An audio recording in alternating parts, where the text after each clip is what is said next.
Selby, and I am the interviewer today, and my interviewee is Irene Hobbs. We're going to talk about some of her experiences in social work, how she got into the field, and look into some of the occupations that she had within that profession. Honey, well, it is early.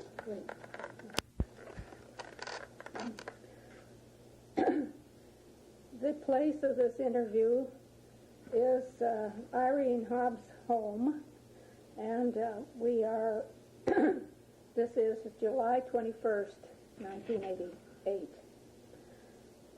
So now, Irene, I want to know whether you've had any other interviews about yourself and your profession on record anywhere? No. None at all.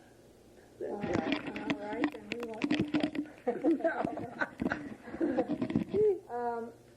I want to know today what were some of the circumstances leading to your entering social work, some of your early experiences in social work, and eventually more about the various positions you have held in social work.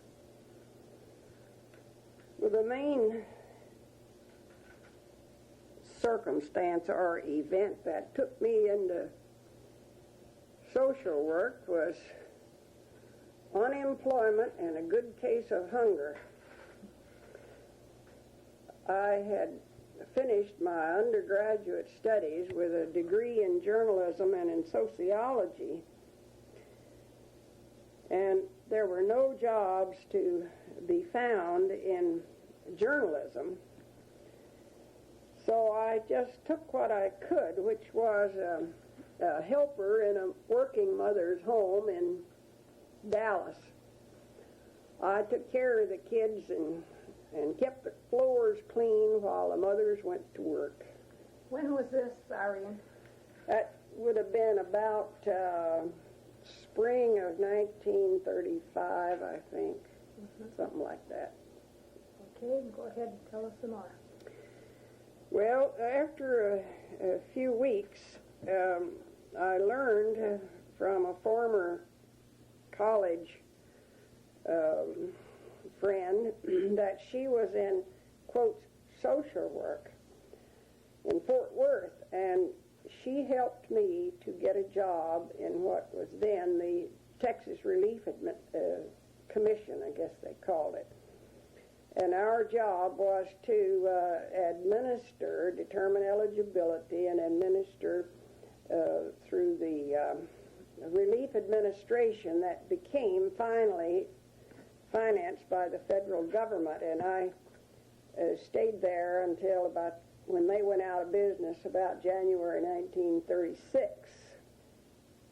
That was quite an experience for me. I wasn't yet 21, so I couldn't have the full salary of $15 a week. And I learned things that I had no idea existed. And the whole idea of this kind of thing, giving people money in the state of Texas, was just beyond the pale, and they fought taking any federal funds as long as they could. They didn't fight any more than my father did, because he came down to Fort Worth one time and he saw the long lines of people and stuff. So he came into the office where I was and he said, "Come on, we're going home." And I said, "Well, Papa, I'm a social worker. I'm not going anywhere." And he looked at me and he said, "No daughter of mine's going to be a socialist." That was about what they thought of it in Texas. He wasn't very much different to many others. But after a while, I found myself unemployed again, and was able to get a job as a cashier in a kind of a carnival, or a state fair, I guess it was really. And I worked nights and went to school days to get myself a teaching credential. So then I started teaching school, and I taught for 2 years. But somehow or other, I couldn't get this idea of being a social worker out of my mind. So I decided that I would go to graduate school, and I went to graduate school at Simmons School of Social Work in Boston. I didn't go full time, but I was able to finish what would approximate a year's graduate study. So then I came back to Texas and started to work for the Department of Public Welfare. While I really wasn't near as educated and as knowledgeable as I should have been, the very fact that I had some professional training really put me in a most desired position, and I had no difficulties getting a job whatsoever, and very shortly, far before I should have, I became an area supervisor with the Department of Public Welfare in Austin, Texas, and stayed there, I guess, about a year, and was transferred to Fort Worth, where I was the training supervisor for all new staff people that were to be placed in the offices of the State Department of Public Welfare throughout the western part of the state. That was a very interesting job. I really ran a little school there, and people would come in for 6 weeks of training, some of them who had been former sheriffs and housewives and plumbers and most anything, because this was a big field now in Texas, and finally at last we'd gotten into the swing of public assistance. So after, I don't know, a year or so, perhaps, I came to California to finish my graduate study, and I went to the University of Southern California, where I received my degree, having done my thesis in the field of work with older folks. Following graduation, I went to work for Family Service as a worker downtown and in the valley, and then in a year or so became district director of the agency in its San Pedro Harbor district. Who was the director of the agency at that time? Blythe Francis was the administrator of the agency. And I stayed there until about 1952, when at a luncheon one day I got to talking to a fellow about his work in the LA City schools, and was able to get a job with the school system where I started as a substitute. I had promised only a 4 months work, but I knew that was what I wanted to do, and I decided to take my chances. So I did, and I worked in the department over on the east side as a child welfare and attendance worker. Very shortly, I took students from the Graduate School of Social Work, and after doing that for 2 or 3 years, I became area supervisor in the Central District and stayed there for about 16 years without moving. Then went to the Valley for a couple of years and retired in 1972.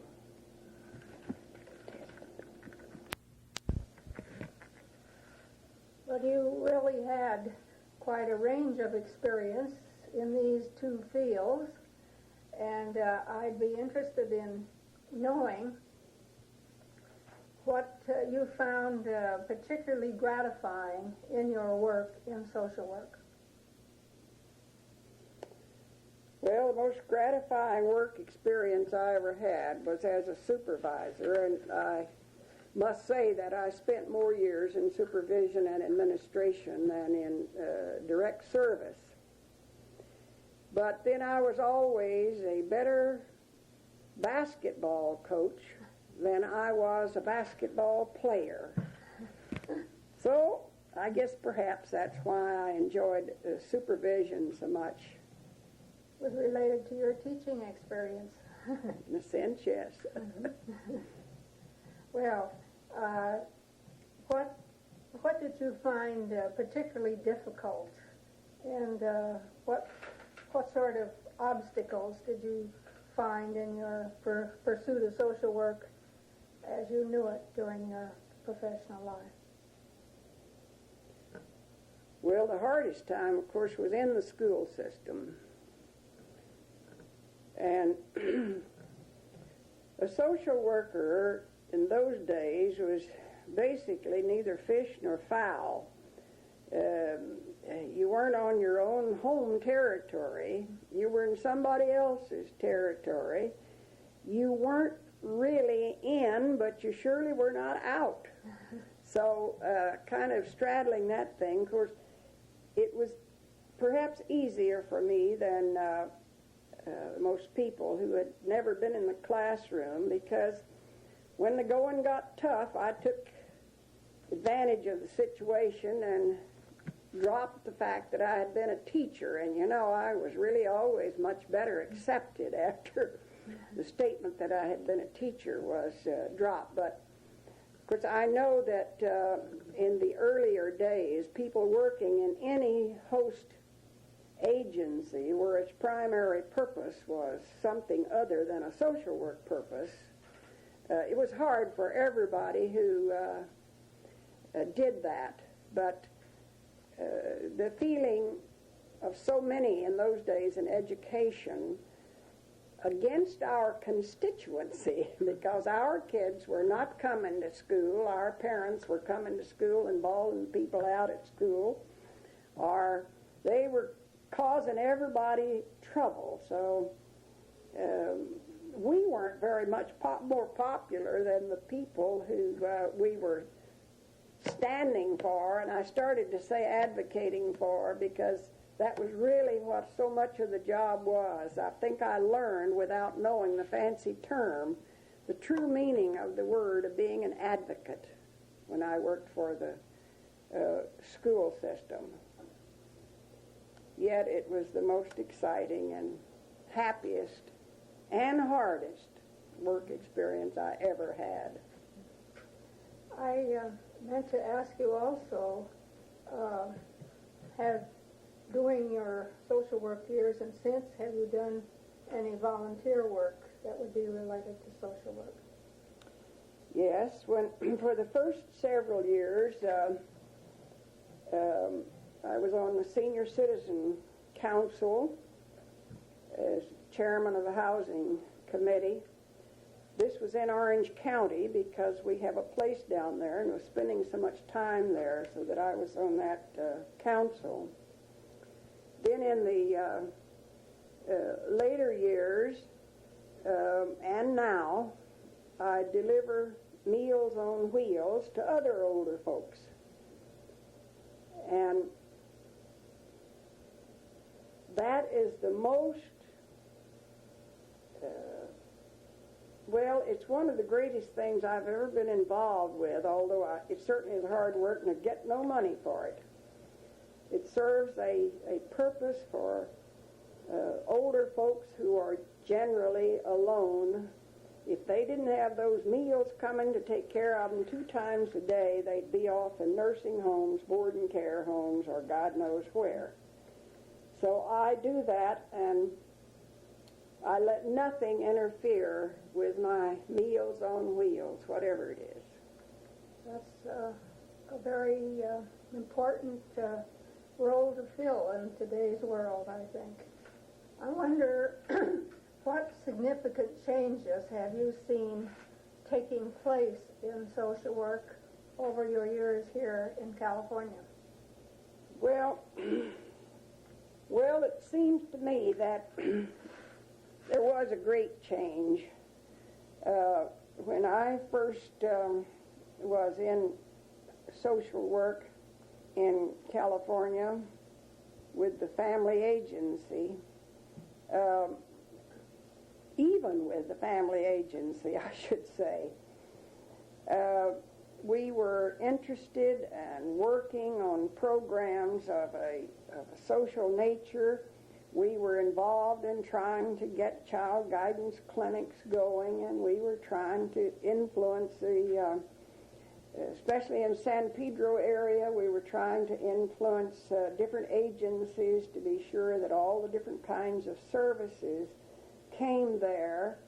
And that was a very wonderful work experience, because at one point there I was in a community service center where we had persons from different agencies all there housed together, and we were truly a family and working together with each other and in the community on behalf of those we worked with. And a lot of it was really social programs. Now, as the years went on, it seemed that, I don't know, a kind of an isolation developed in a way, I guess. But we gave up or let go, or they died out or something. Such groups as settlement houses, we had one or two in the area down in the harbor.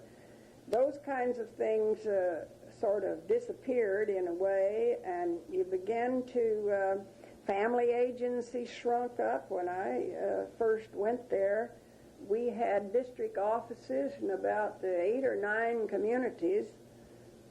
I think if they have over 2 or 3 the past few years, I don't know anything about it. And a lot of the services began to shrink up, and a lot of social workers didn't seem to be so interested in working in agencies and under public and private auspices. Even the students, before they ever got going well in their second year of work, were thinking only about getting into private practice. So I think that was a big change. Another big change, and since those days we had a pretty good union in this town of Los Angeles, and we worked on social problems and stuff as well as our own individual wages, hours, and working conditions. That faded, and people were interested in private practice psychotherapy per se. Many of them were. I'm not meaning to say everybody was, but it seemed that for a while there, social work as I had known it had sort of, in a sense, passed. Maybe some lip service to it, but it wasn't prominent like it was. Used to work hard on NASW and stuff. We always had active meetings going on about this, that, and the other all the time. Well, then we went into this state setup, and it didn't seem to be so potent anymore. But I'm glad to say that I think, from reading the NASW national paper in particular, that we are again interested, although it may be more through the political arm, and that is certainly the valid way these days, we are getting back to basic interest in the homeless, in needy kids, in unemployed families, and AIDS and dope programs and a lot of stuff like that, which in a sense is more back putting the social back into the word social work. Yes. In other words, we are dealing again with social problems as we see them in our communities. Exactly. And we're working on them now for a while. If you wanted to get out and, get involved on something like that, you were passe, that you were something else over here of another era, and the only thing was to be working on getting a license to be a private practitioner. That's true. Well, what particular problems do you see affecting California today, social work in California today? What particular stimulations do you see? You've mentioned some already, but maybe you could think of some more. I don't know that I could think of anything else except, not only for California, but for the country as a whole, it must come to grips with the problems of this society, and they're not only problems of the poor and so forth, they're problems of the whole society. And I think we not only must, but I think we are going to go back more to our Mary Richmond Hall House and a lot of these kinds of social activism and that sort of thing, because at this point in history, we have to be political, but we have to be sure what we're political about or what is appropriate for us as social workers to be political about, and that is to try to bring out better conditions and better opportunities for people. Yes. Do you happen to have any papers or pamphlets or other kinds of items that might be of some value to other social workers of today's world? Nope. Any books and that sort of thing I long ago gave to the School of Social Work, and any things that I had written for myself in the help with supervision and training of staff are all in the round file 20 years ago, practically. Well, you certainly have had an interesting experience in social work, and you still feel related to the field in some ways, and I want to thank you for your participation. I would say related in many ways, because I have never forgotten. Some people say, I no longer feel like I'm a social worker now that they retired. Not me. I am a social worker. I was a social worker. I will be a social worker. I know what you mean. And thank you again.